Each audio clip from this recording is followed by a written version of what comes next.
Welcome to Updog Sports Talk. We are a sports show that likes to talk about sports differently. We got into this game because we got tired of the larger media networks focusing only on a few teams. Obviously only focusing on the Chiefs and the Cowboys in the NFL, and only focusing on about 10 of the 136 college football teams. So we decided to get into this. Hope you enjoy the show. I am your host tonight, Justin. This is a change from usual. Matt is usually your host, but he had to take tonight off due to issues at home with his house.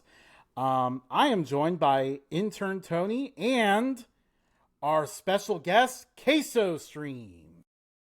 Welcome to the show, guys. What up? Happy to be here. Good to be back in the saddle. Tonight, we will be talking about the AFC West.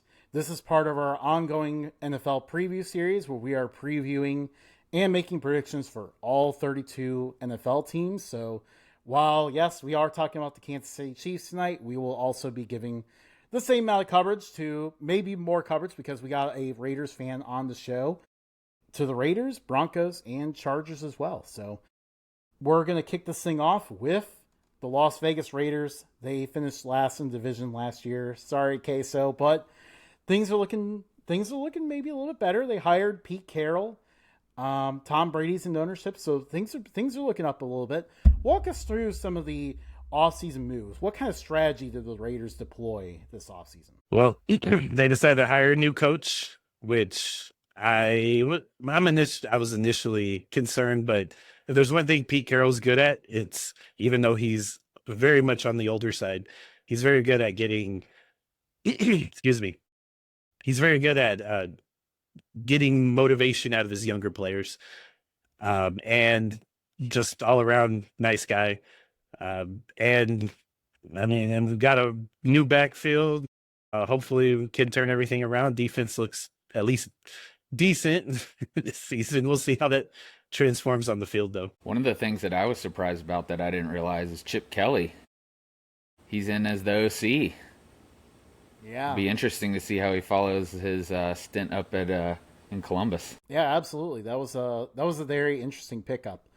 I like some of the news. Geno Smith is now their quarterback, so clearly Pete Carroll likes him because he wanted to bring him with. And you look at the linebackers; they really revamped this room with former Cincinnati Bengal Jermaine Pratt. Kind of ironic because he ended up with the interception to beat the Raiders in the playoffs a few years ago. Now he's with the Raiders.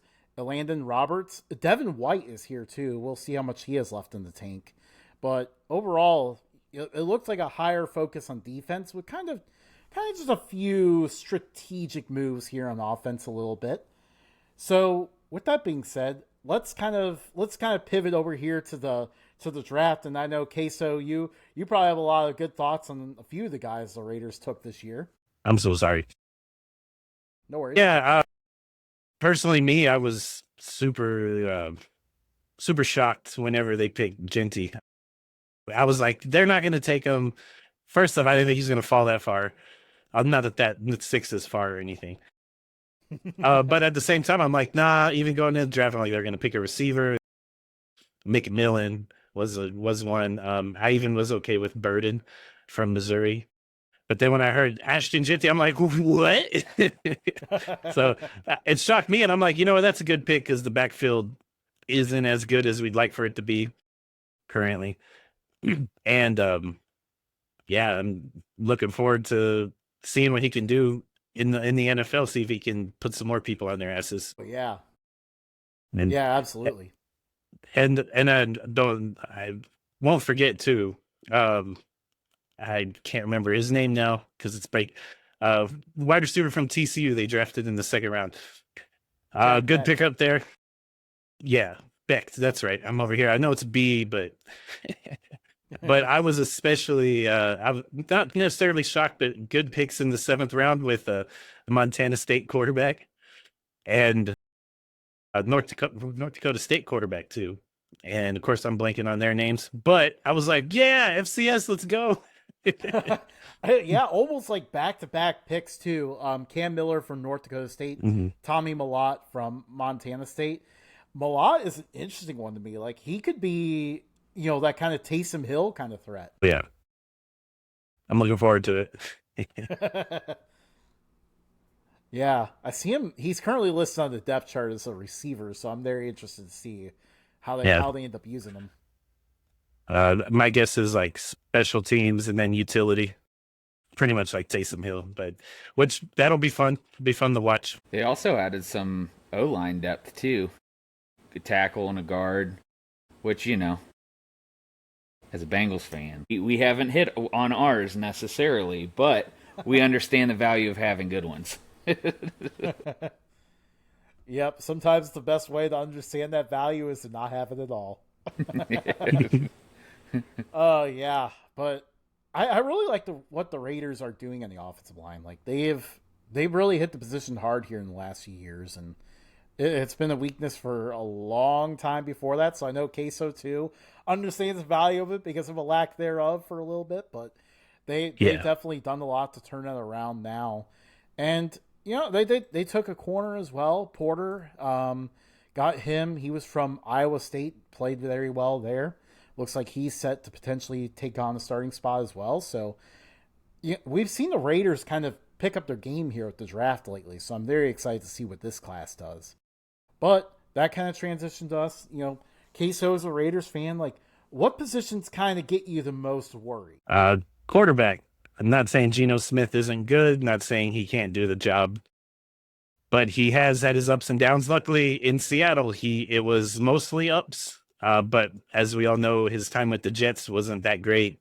Not all his fault either, but he also, yeah, and having his coach from Seattle with him, I think it could work out well. But that one is a worry because I was expecting like a quarterback before Geno was signed. I was expecting a quarterback myself. While we wait for him to get reconnected. Brock Bowers played such a big role for them last year. He's really kind of their main threat. I think with Jeanty being, in the saddle, that'll hopefully allow some more, some more of the passing game to develop.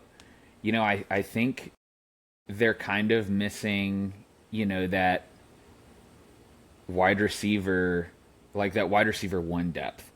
I don't know if Jacoby Myers or, Trey Tucker or, Dante Thornton. I don't know if they'll take the step forward this year, and be that role. We know that Brock did last year, but who's going to step up? Yeah, absolutely. Yeah, it's kind of an interesting position for me as well. I kind of look at it the same way where, Jacoby Myers, he's reliable. You definitely won't see this team line up outside of two tight ends very often because they've got a good running back. They got Brock Bowers and Michael Mayer. So, there's still rumors that Michael Mayer may get traded. Who knows? Maybe by the time this video posts that happens. But yeah, like that I think is a strength.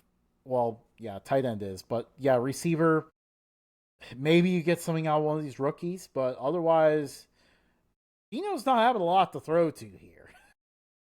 No, they're definitely gonna be relying on him, as the engine, or maybe it's Jeanty that they're leaning on, and then he's just gonna play second fiddle.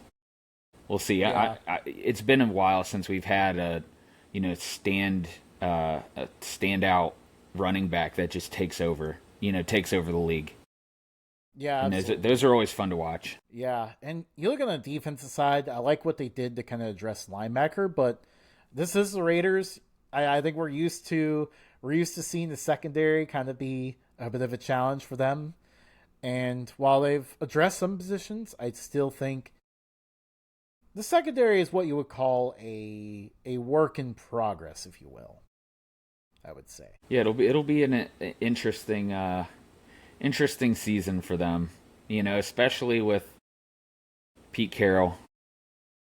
He's getting up there, dude. He has to be the oldest coach in the league, right? Yeah, I know, and he's a first-year head coach of this team. Yeah. I mean, maybe he's trying to take them back to their glory days. I don't know. Maybe he's just trying to make them relevant at this point. But they'll be an interesting team to watch for sure.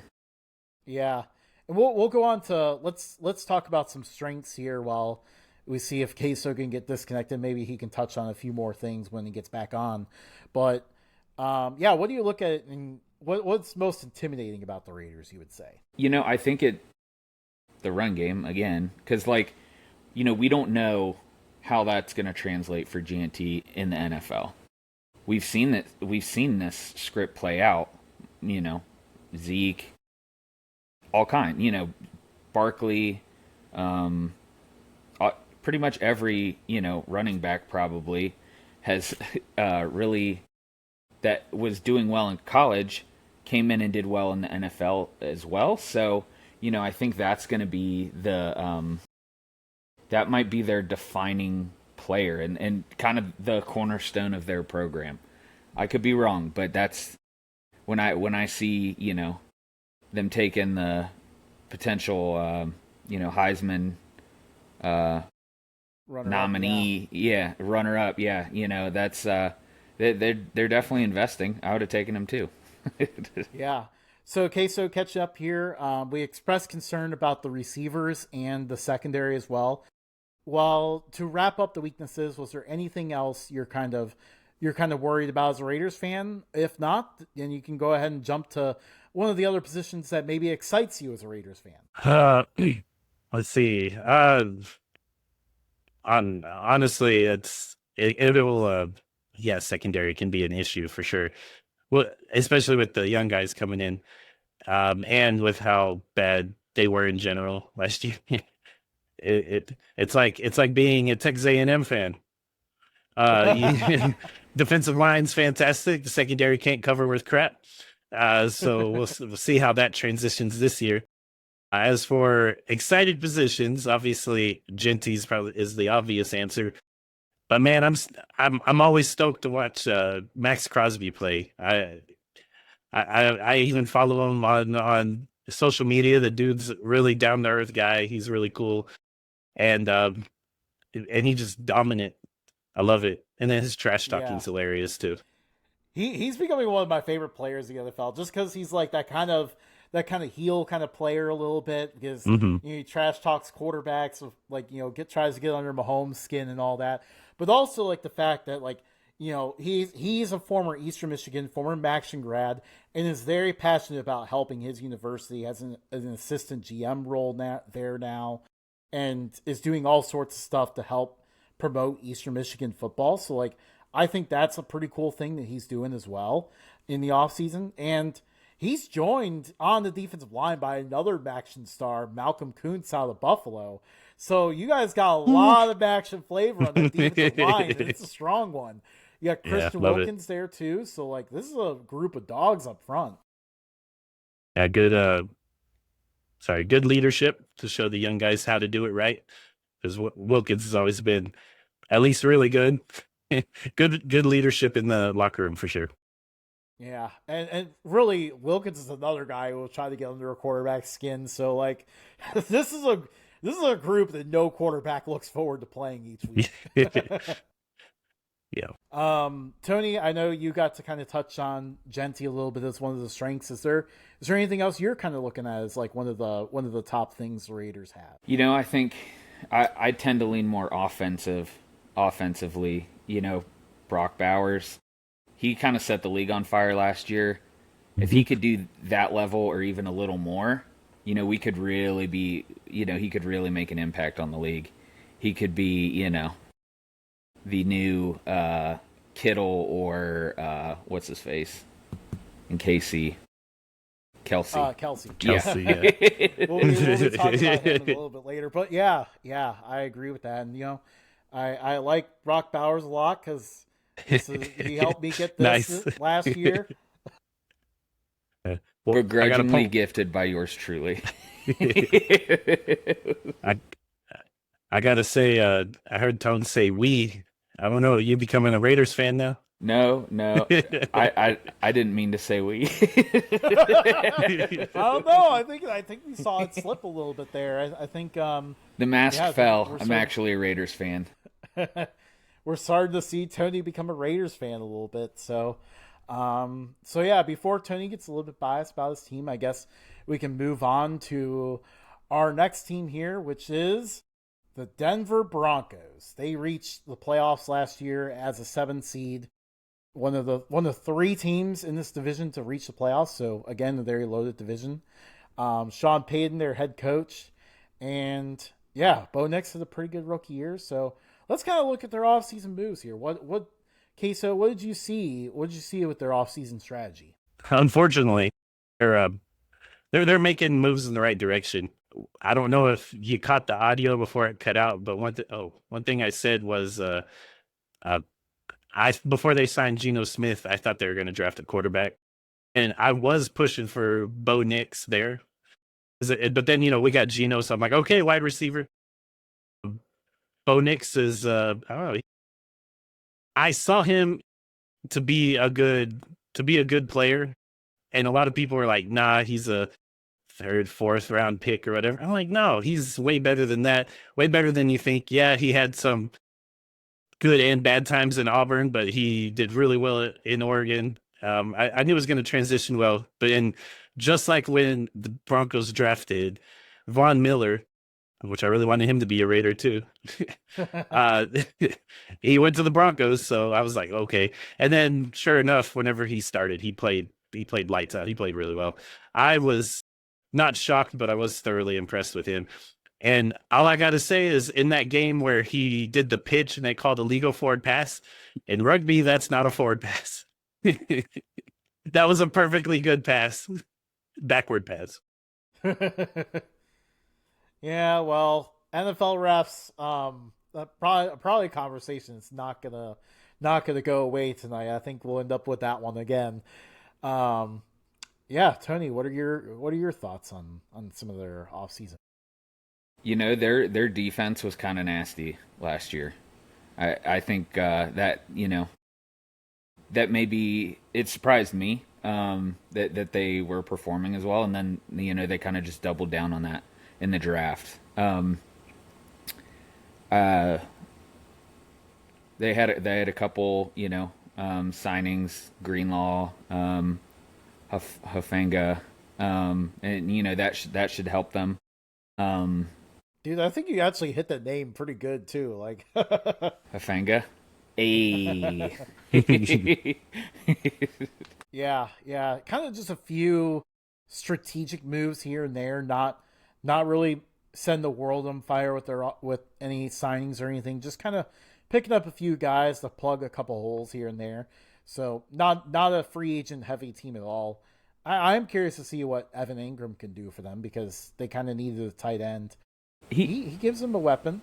He's been solid throughout his career. He's played in some not great places either, and he's been in Jacksonville and the Giants. Yeah, yeah, he's not saying that's the gutter, but it's pretty close.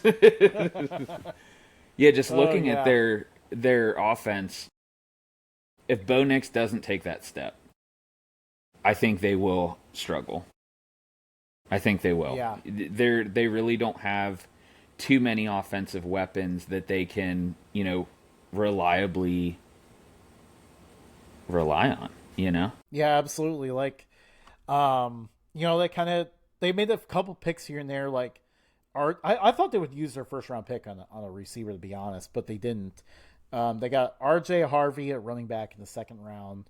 They finally drafted the receiver in the 3rd round, but that's no sure thing here. They have Cortland Sutton is their reliable guy. He is their clear top target. But then what else are you looking at here? You're hoping Marvin Mims takes a step forward? It's tough to tell. He's had years, though.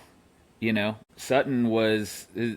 Father Time's going to catch up to him sooner or later, So they might have missed on that. They might have wanted to go wide receiver. Yeah, potentially. Okay, so do you see any other weaknesses with the Broncos? Any other positions of concern? Uh, I I really don't know what their weaknesses are, but I'm over here thinking about Pat Surtain. As much as he is really good, I don't know. It was just something playing against the Raiders. He just always never played well against the Raiders. And I don't even mean to bring that up as a Raider fan. It's just kind of the truth of the matter. But he's more of a strength, obviously. But oh my goodness, he can ball out. I do know that. I've seen it. Uh, maybe he'll maybe maybe he'll step up more, but who knows? Maybe he'll go downhill. I guess we'll see. Yeah, absolutely. I mean, maybe I feel like their pass rush is pretty good, but there isn't like a guy that you look at. And, yeah, I think with everyone else in this division, you look at their team and go, this is the guy you need to make sure you block. He can ruin a day for an offense.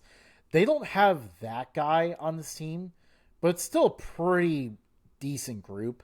So if we really want to pick on this team a little bit, I think that's kind of one spot to kind of look at. But transitioning to some of what this team does well, their offensive line was rated number 1 in the NFL last year. I did not know that. I guess that's how they made it to the playoffs. It helps Secretly. for sure. Secretly. Yeah, it was very quiet, but I guess that's the thing. Like, you want your offensive line to not be known because, as Tony knows, if they're talking about your offensive line, it's probably not a good thing. It never is.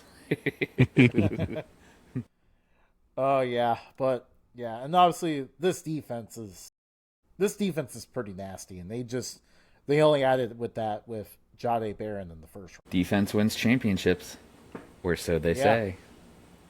Yeah, it does hold true in the NFL because lots of times especially when you reach the playoffs, you can.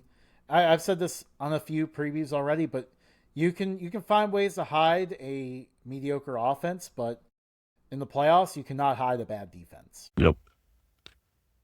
For sure. I think I remember hearing you say that before too.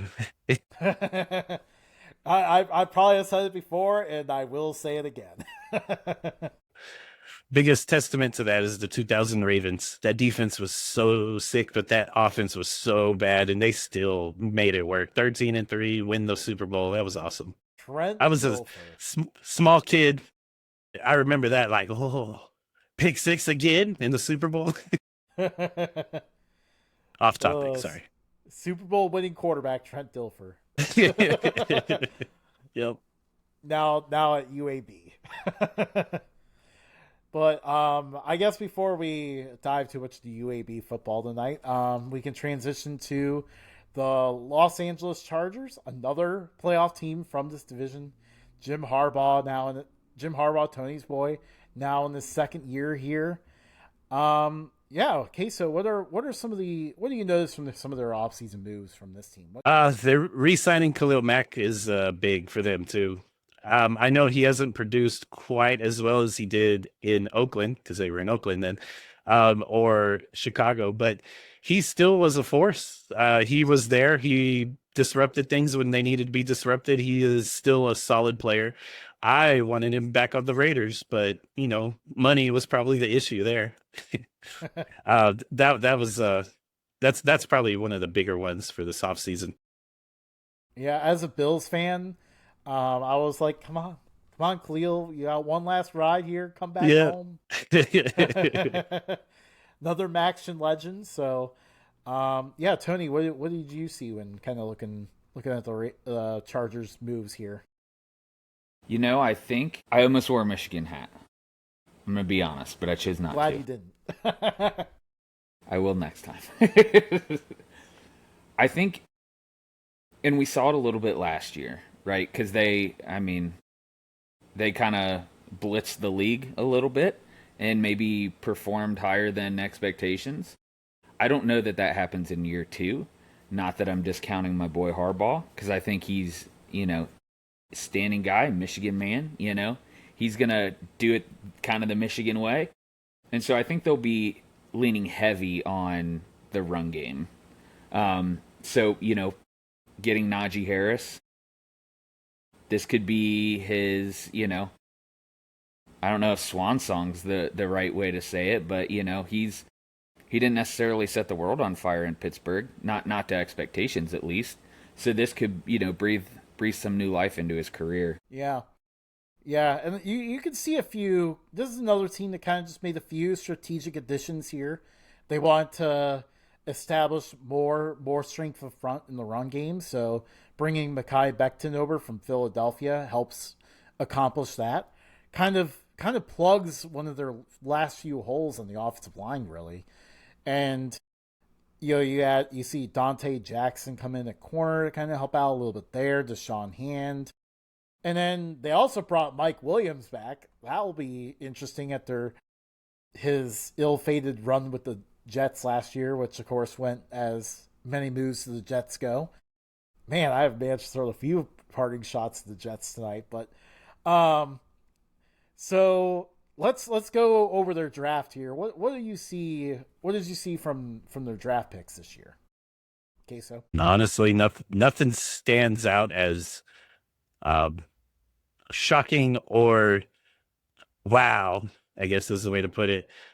I mean, Kyle Kennard in the 4th round's a pretty solid pick, but edge out of South Carolina, sorry. Because even South Carolina's played very well at the end of last season to end the season. So that could be a solid pick just because it was the 4th round, but nothing stands out to me, to be quite honest. And that's not me, a Raider fan, just completely crapping on him. It's just look at it repeatedly going, okay, that's cool, I guess.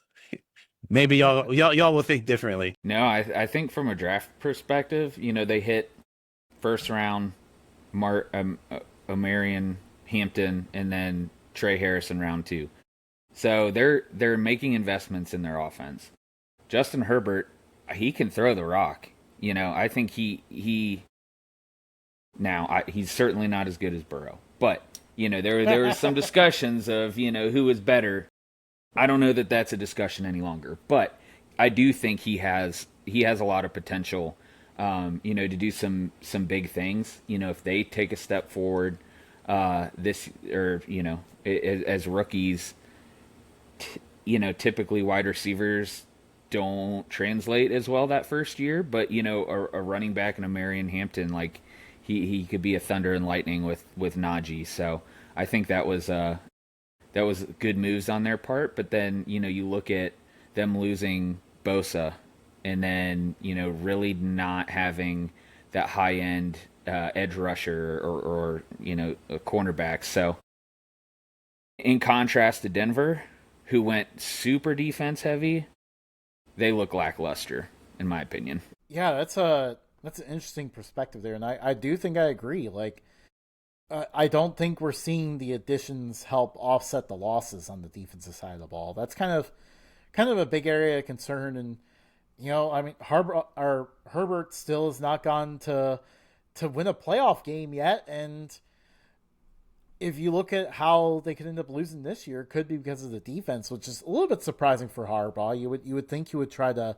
hit the defense harder, but yeah, they never replaced Bosa.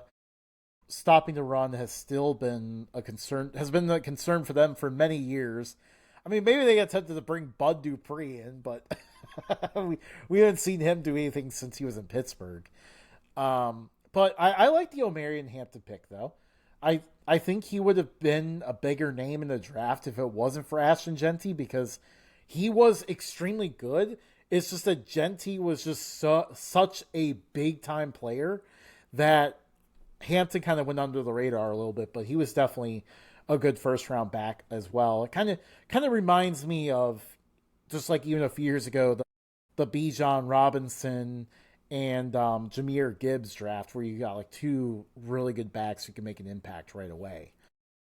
They'll definitely need something out of Trey Harris for sure, or maybe Quinn Johnson to step up, but it'll kind of be interesting to see how all of that develops. Obviously, I know personally I'm rooting for Brendan Rice maybe to take a step up, but we'll see. He's kind of a little bit down the depth chart. But yeah, let's kind of transition that into what are some of the weaknesses you see? I know we kind of covered quite a few of them, but I guess do you have any left to add on there?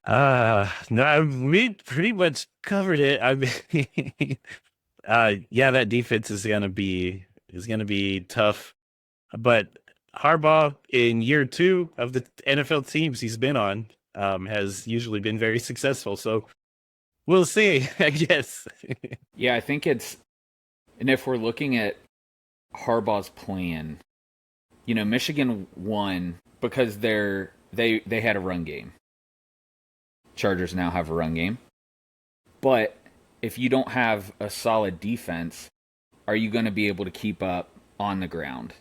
And that's, I think, what that'll be put to the test of whether their defensive struggles are going to hamper them and really force them off a script that they're probably going to want to run. Yeah, absolutely. And, I mean, looking at the strengths, though, like, if Mike Williams has anything left in the tank, you could look at that receiver room and think, it could be pretty good. We know Herbert's got an arm. And the offensive line now is a good group that can block a little bit. So you at least have that working for you. But yeah, you have some good pieces on the defense. Don't get me wrong. Khalil Mack is still leader back there. We have Derwin James, who is a straight up dog. Yeah, but that defense could be really what holds them back. Yeah, definitely. I think almost the Khalil Mack almost kind of maybe saved them a little bit, but that Joey Bosa departure, they're going to feel it big time. Yeah, that was a tough one. Definitely a tough one for them. But I guess that gets us to the team that we all... the team that has really hurt us a lot. The Kansas City Chiefs.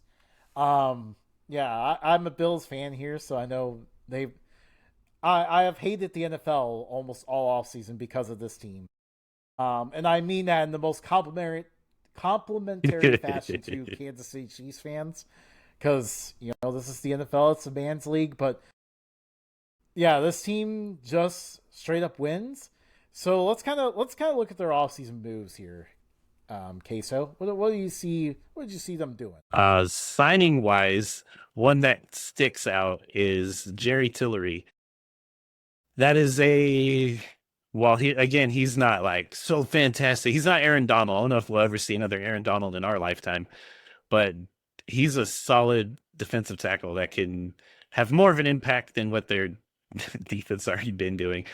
But of course, they've also re-signed the people that matter: Marquise Brown, Kareem Hunt, Juju Smith-Schuster. Although we'll see how Smith-Schuster does, because he did not do quite as well as a lot of people thought. I thought it was funny he didn't. Yeah. I mean, at least he's off TikTok jacking around, so focus on the team. The Chiefs did a good job getting them off there. Yeah. Well, that's because Mahomes' brothers got that one unlocked. They don't want any competition, Right. Oh man, yeah. That did not end up as bad as I thought it originally would, when Juju was doing all his stuff and then Jackson was already doing a bunch of stuff. So I'm glad to see that combination did not evolve into something even more obnoxious. But Tony, yeah, what did you see from them? I think the biggest thing that people probably took away is that they can bleed. They got absolutely demolished in the Super Bowl, much to the delight of the whole nation, I suspect. Yeah. But it exposed their weakness at offensive line.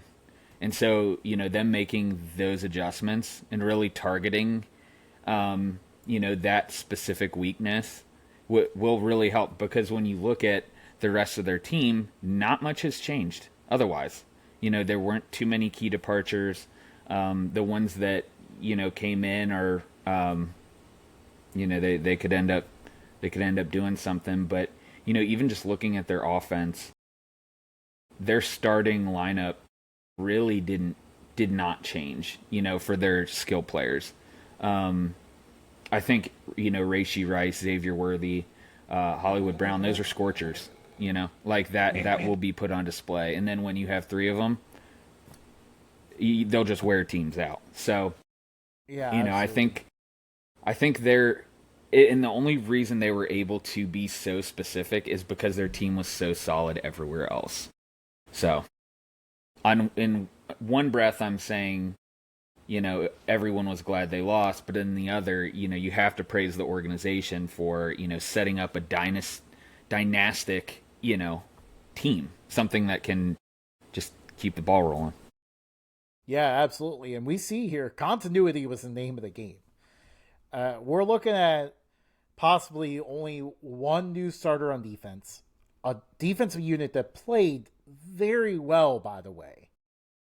And to the point where you could even say they not completely helped carry the team, but at times where maybe Mahomes wasn't having his best day, or they were working through all of that with the receivers last year. Like, the defense helped carry them and they won the game. That really, now you look at this year, they have all these guys back. It's really the most continuity we've seen at receiver in a long time. Like, they've been in flux at this position for quite a while now. And all of a sudden you look this year and you're like, well, there we go. Their top 5 guys are all backs. That only just gets scarier for the rest of the NFL. And then I think we can kind of transition to the draft here. They made an obvious first-round pick addressing the offensive line. And they only added more receiver. I think Jalen Royals at Utah State was a complete steal. I can't believe he ended up going here. But yeah, I'll let you guys take it away with the rest of your draft thoughts on the Chiefs. Oh, you kind of took it out of me. I was going to say that addressing the O-line was a big one with Josh Simmons. Josh Simmons is really freaking good, and falling the pick 32 probably was too low for him, but I'm sure he'll take it being on a championship winning team. Oh my goodness. But overall, it looks like they did fine for the most part, probably even better than fine. I agree with you on Jalen Royals, that getting a receiver like that in the 4th round is just, it's nice as an organization to get that. Yeah, and this is the kind of thing they do. Yeah. I ain't got nothing. Yeah. So now let's kind of, okay, so we need to pick out a weakness here. Are we able to find one, guys? The what? We need a what? A weakness. Can we find a weakness? Yeah. Oh, they said pick of the week. I was like, wait, what? I thought you did too. Like this is a curveball for me, but yeah. What is their weakness? Good Lord. Canary, I mean, maybe. I don't know. They got Trent McDuffie, Watson, like. Yeah, like good. That's a toss up there. It could be depth for them too, Like we've seen teams fall apart with, a few key, Nancy Kerrigan type injuries. Just kidding. That really kind of stun the team and just cause them to backslide. So defense could be their downfall, but I don't think it'll be as bad as, the Chargers. Yeah. And I mean, I think we can still say the offensive line's a weakness, but very clearly they've worked on that a little bit, brought in new offensive tackle, but there might be trials during the season with that.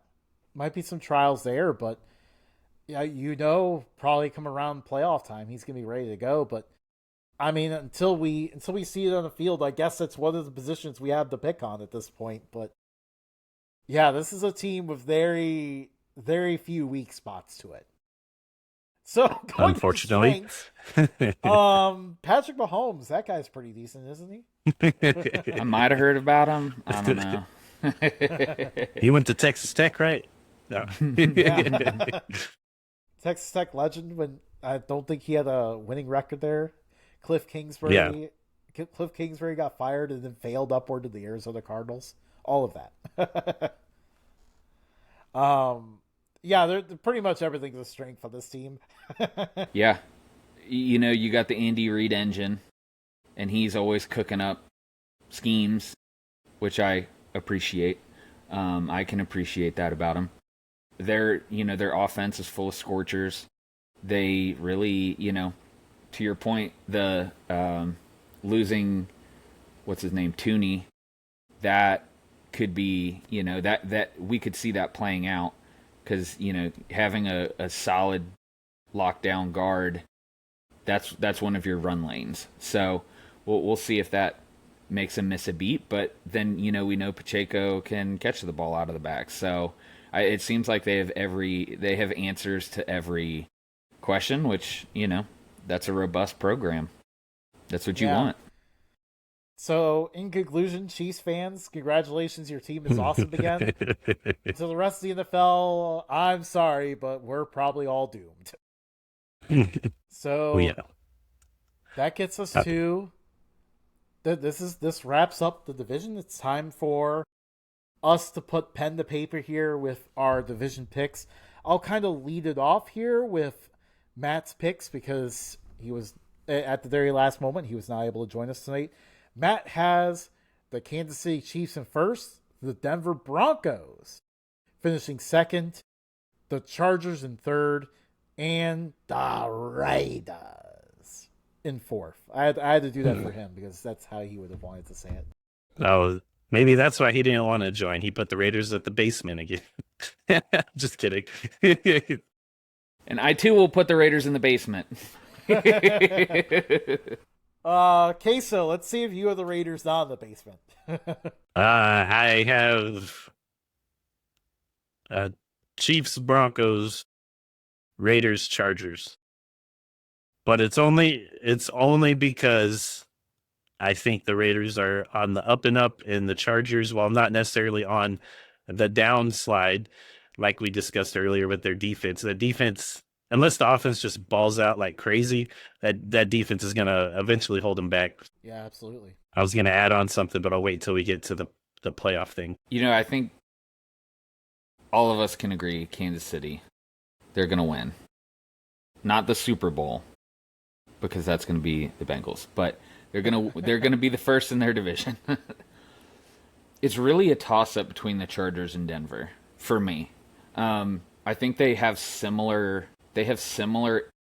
issues in that they're not completely solid all the way through, offense and defense. I biasedly lean Chargers over Denver, but I could see Denver easily swooping in at second.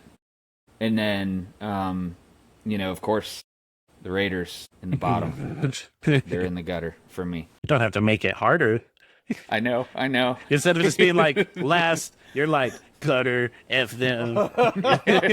He really kind of shoveled some dirt on you there with that one. Yeah. Man. I'm going to go Chiefs, obviously. Second place, the Chargers. Third place, the Raiders. I'm going with the Raiders. I'm going to play the scenario. Fourth place, maybe Bo Nix has a sophomore slump. If that happens, then Broncos might be in a little bit of trouble here, but I could also see all four teams finishing above 500. And that brings us to our next question, which is, how many playoff teams come out of this division? 4. That was what I was going to say. All 4 will make it. Wait, it'll be really hard. Possible? Yeah, because they made the 7th seed, or they added the 7th seed. So it while it's really hard and probably won't happen, I'm gonna be bold about it and say 4, which would mean the Broncos would get the 7th seed more than likely, and then the Raiders will be like 6. Hey, I like it. I could see 2. I don't know that I can really see too many more, and unless there's more polish than what we see on paper now. Dealer's choice who the 2 that aren't making it are. Dealer's choice on that one. Oh, man. Yeah, it's kind of interesting how this division shakes out because on one hand, they go up against the NFC East, which is pretty tough, but they also get to punch around the AFC South this year. So that kind of helps set them up a little bit to continue to remain in contention for 2 to 3 bids. Ultimately, I'm going to go with 2 on this one. The Chiefs and the Chargers. But unfortunately, for the Chargers, I think defense is going to come to roost for them in the playoffs. They won't get any further. Chiefs, on the other hand, probably are going to win the Super Bowl because that's what they do. Don't you put that on us, Justin. Don't you put that on us. Don't put that evil on me. All right. Well, that's the show tonight. Great show, guys. Thank you for helping join us and, filling in for Matt's absence. Matt, we have missed you. We look forward to you back on the next episode. But where you can find us at Updog Sports Talk. That is on all channels. We are very active on Twitter. We are on Facebook for the Boomers, Instagram, bunch of other apps as well, whatever. Social TikTok, YouTube. Yep. Obviously, our shows are on YouTube. That's probably where you're seeing us. But, if you don't want to see your faces, I know I have a face for radio. We are available on Spotify, on Google Podcast, on iHeart, on Google something or another as well. Although wherever you get your podcasts, we're there. So I think on a show we were on recently, they said if you haven't found us, you aren't looking hard enough. So I'll take that to heart and say, yeah, go ahead and find us, and we'll continue to talk a lot of fun sports talk. See you next time, everybody.